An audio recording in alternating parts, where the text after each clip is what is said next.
Good morning, everybody. Today is Tuesday, May the 5th, and this is your new lesson online. Ok, l'objectif d'aujourd'hui, c'est d'apprendre à éviter les répétitions en utilisant ce qu'on appelle les pronoms personnels compléments. Alors, pour l'instant, ça ne vous parle pas trop, mais vous allez vite voir de quoi il s'agit et c'est assez simple. Alors, voici ce que vous connaissez déjà. Des pronoms personnels compléments, en fait, c'est des petits mots, vous allez voir, comme le sont les pronoms sujets, ici, ou les possessifs.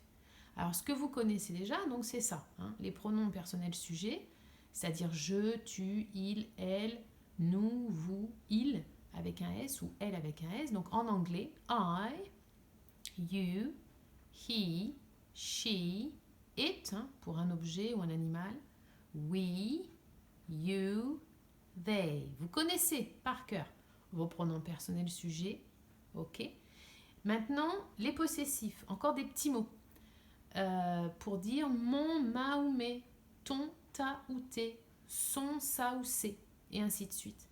Alors en anglais, ça donne my, your, his, si c'est un garçon qui possède, her, si c'est une fille qui possède, its, si c'est un animal ou quelque chose d'abstrait, d'accord?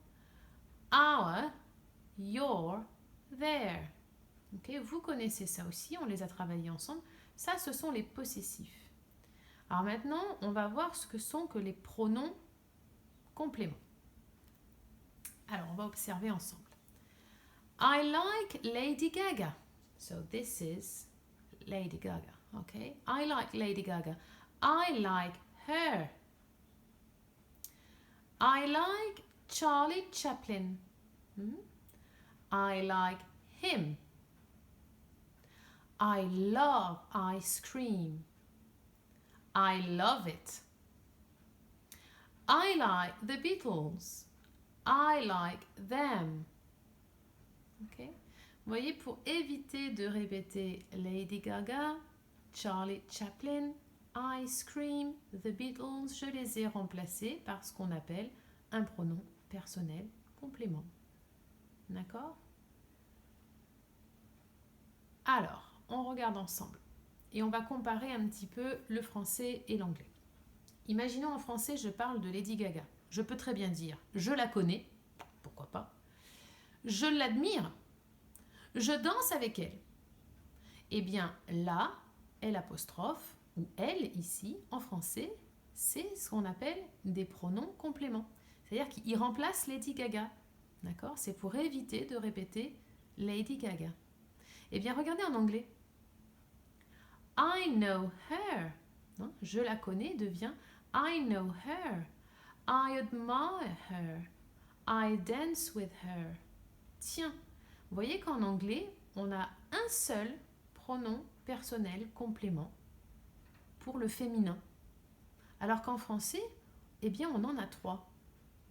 Et observez également la place de ce pronom personnel complément. Vous voyez qu'à chaque fois, il se place après le verbe. D'accord? En français, je la connais, on est avant le verbe. Je l'admire, là aussi, on est encore avant le verbe. En anglais, systématiquement, le pronom complément, il vient après le verbe. Intéressant. Regardons maintenant si on imagine qu'on parle de Ed Sheeran. Je le connais, je l'adore, je chante avec lui. Et oui, tous les week-ends, je vais chanter avec Ed Sheeran, c'est bien connu. Eh bien, pour éviter de répéter Ed Sheeran, on a eu recours ici à le, L', ou bien lui. En français, ce sont des pronoms compléments, ça. D'accord? Il y en a 3 quand on parle de la troisième personne du singulier masculin. Il y en a 3 en français. En anglais, un seul. Alors, je le connais, ça donne I know him. I like him. I sing with him. Vous voyez qu'on n'en a qu'un seul ici en anglais. C'est un peu comme pour les possessifs, si je reviens un peu en arrière. Vous vous souvenez, les possessifs, pour dire mon, ma ou mes, eh bien, il n'y en a qu'un seul en anglais, c'est my. Ton, ta ou tes, il n'y en a qu'un seul en anglais, c'est your. Vous voyez? Eh bien là, on est un peu dans le même schéma. En français, on a le L' et lui, eh bien en anglais, on n'en a qu'un, him. Vous voyez encore, la place de ce pronom complément, eh bien il vient se placer après le verbe, alors qu'en français, ici et là, on se place avant le verbe. Alors voilà, je pense que vous avez compris le principe de ce que c'était qu'un pronom complément. Ce sont ces petits mots qui nous évitent de faire des répétitions, d'accord? Et vous avez le tableau dans votre livre à la page 54, où on vous dit, donc là j'ai fait une capture de votre manuel, pour éviter des répétitions, on utilise des pronoms personnels compléments. Alors on a exemple ici avec Rihanna. Rihanna is my favorite singer. I like Rihanna. Vous voyez, ici on a répété 2 fois Rihanna. Eh bien on peut dire Rihanna is my favorite singer. I like her. Alors, à chaque pronom personnel sujet correspond un pronom personnel complément. Alors, quand on parle en disant I, je, pour dire moi ou me, on dira me. Avec you, pour dire toi ou te, ou t apostrophe, je t'appelle demain, c'est you, le même. C'est le même. Le sujet et le complément, le pronom sujet et le pronom complément, c'est le même. Quand on parle à la troisième personne du singulier, de il, le pronom complément qui correspond, c'est him. On l'a vu tout à l'heure avec Ed Sheeran. Quand on parle d'une fille, she, on l'a vu tout à l'heure avec Lady Gaga, c'est her.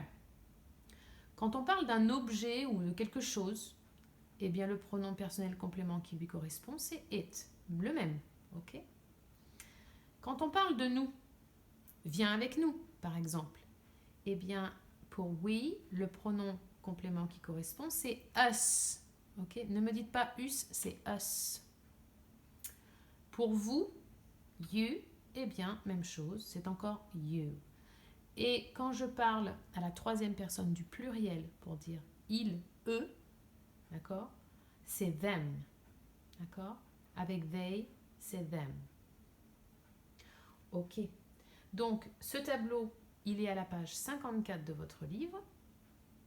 Et voilà ce que je vous demande au niveau de la trace écrite. Je vais vous demander, aujourd'hui, vous écrivez la date dans le cahier, Tuesday, May the 5th. Vous recopiez le tableau de la page 54 dans votre cahier. On est d'accord? Vous n'êtes pas obligé, d'écrire ça. Vous réécrivez uniquement, vous recopiez le tableau. Voilà, vous le recopiez dans le cahier, ça vous fera un bon entraînement de mémorisation. Et ensuite, vous allez recopier ces petites phrases qu'on rencontre assez souvent. Tell me, ça veut dire raconte-moi ou dis-moi. Une expression que vous connaissez tous très bien, I love you. Vous voyez que you ici, c'est le pronom personnel complément pour dire je t'aime. I miss you. You encore ici, pronom personnel complément pour dire tu me manques. Miss you. Come with us. Come with us. Viens avec nous. Okay, le us ici, c'est nous. Can I come with you? Je peux venir avec vous ou avec toi éventuellement. You ici, c'est le pronom personnel complément. Ok? Voilà votre trace écrite pour aujourd'hui. Vous me ferez ensuite, aujourd'hui, l'exercice 3 de la page 54. Donc, vous devez recopier le paragraphe en remplaçant les répétitions qui sont soulignées par le pronom personnel complément qui convient. Donc, il va falloir remplacer Sarah, Tom, Lady Gaga, my cousins. Vous avez 4, on va dire, personnes, entre guillemets, des noms à remplacer par des pronoms. Ok? Okay, that's it for today. Bye bye, see you soon, and have a good day. Bye.